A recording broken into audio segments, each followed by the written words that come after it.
আমি পাখি মালিক বসুন্ধরা ওয়েলফেয়ার সোসাইটির আমন্ত্রণ পেয়ে আমার নৃত্যকলা একাডেমি নিয়ে উপস্থিত হয়েছি এই মঞ্চে আপনাদের সামনে বিভিন্ন ধরনের নৃত্যের ডালি উপহার দিতে।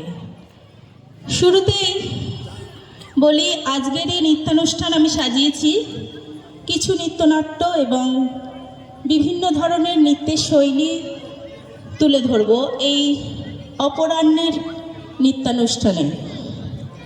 সানন্দে স্বাগত জানাই নৃত্যকলা একাডেমির অন্তর্মহল থেকে আন্তরিক প্রীতি এবং অভিনন্দন।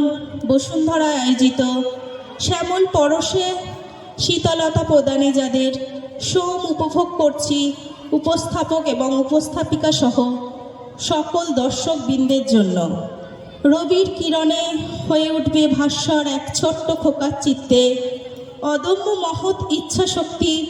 সেই ইচ্ছাশক্তির সাহসে ভর করে ছোট্ট বীরপুরুষ খোকা তার মাকে কি করে রক্ষা করবে দুর্দমনীয় ডাকাতের হাত থেকে, তাই প্রদর্শিত হতে চলেছে কলাকুশলীর নিপুণ নিবেদনে রবীন্দ্রনাথ বিরচিত বীরপুরুষ।